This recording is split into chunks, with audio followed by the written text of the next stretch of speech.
Hi, my name is Valen and I suffer with, oof, your mom. You're bald. Tourette syndrome. For this video, I basically want to break down how I was diagnosed with Tourette syndrome and my story with it. So when I was about 7 years old, I had my first experience with the tic. It was a very simple motor tic. It was just a neck roll. It kind of looked like that. It happened while I was in school, in class, things like that. I didn't really tell my parents because I wasn't that worried about it and I was just kind of embarrassed to tell them. Fudge stripes and scared. Want to know?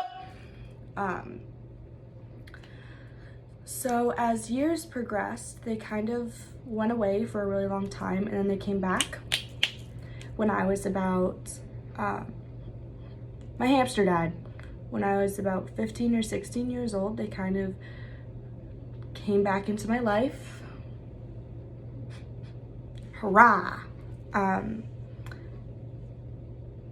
I told my parents about it, and they basically were like, oh, it's okay, it's just puberty, it's whatever, it's just things happen with your body, things like that, go back and forth, whatever.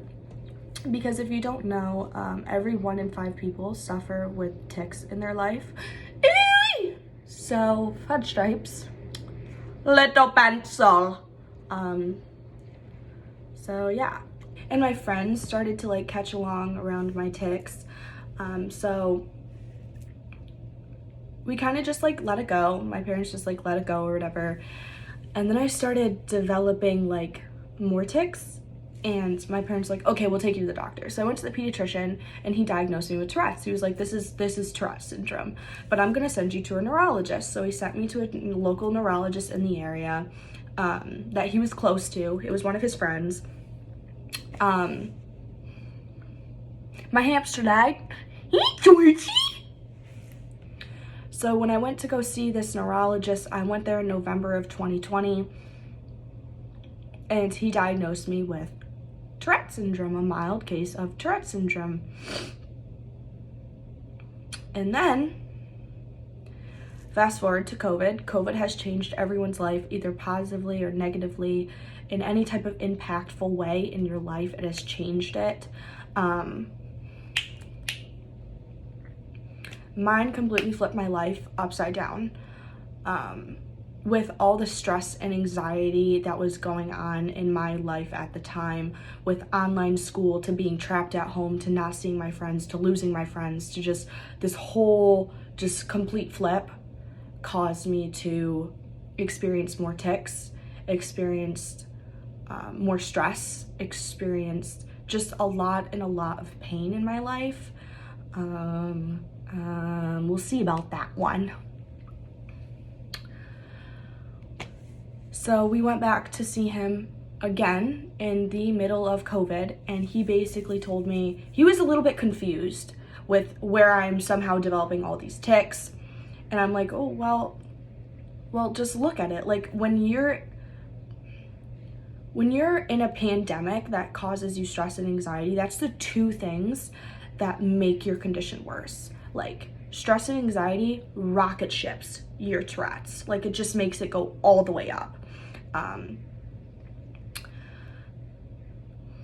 Rocket ship. What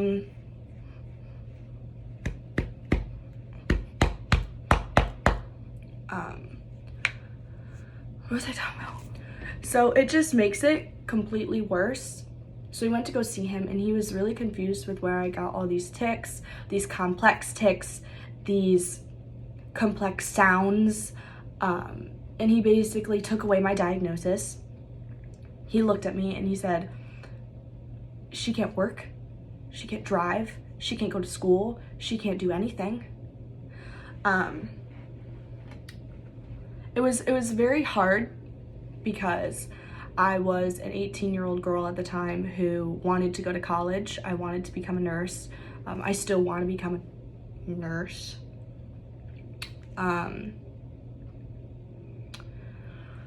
So it was very difficult for me and my mom to hear, and she got back in the car and she was like really thinking about me not going to school. She thought it would be like a good idea for me to just take a little break. And I was like, no, I'm not taking a break.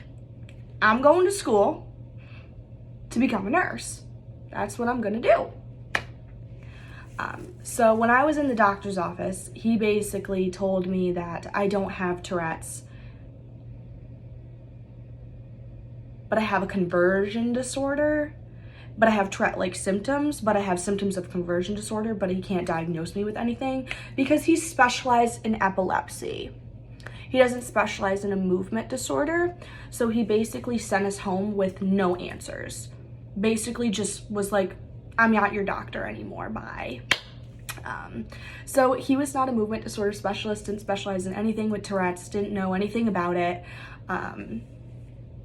So we moved on. We said, okay, thank you for coming into our lives, goodbye.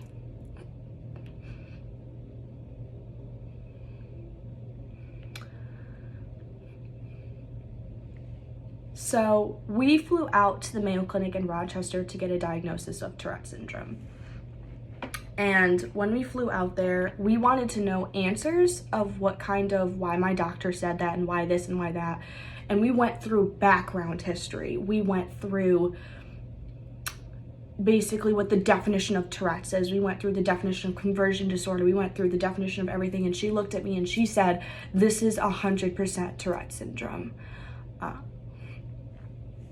Want it up? I have seen hundreds of thousands of people who suffer with your condition, and this is 100% Tourette's.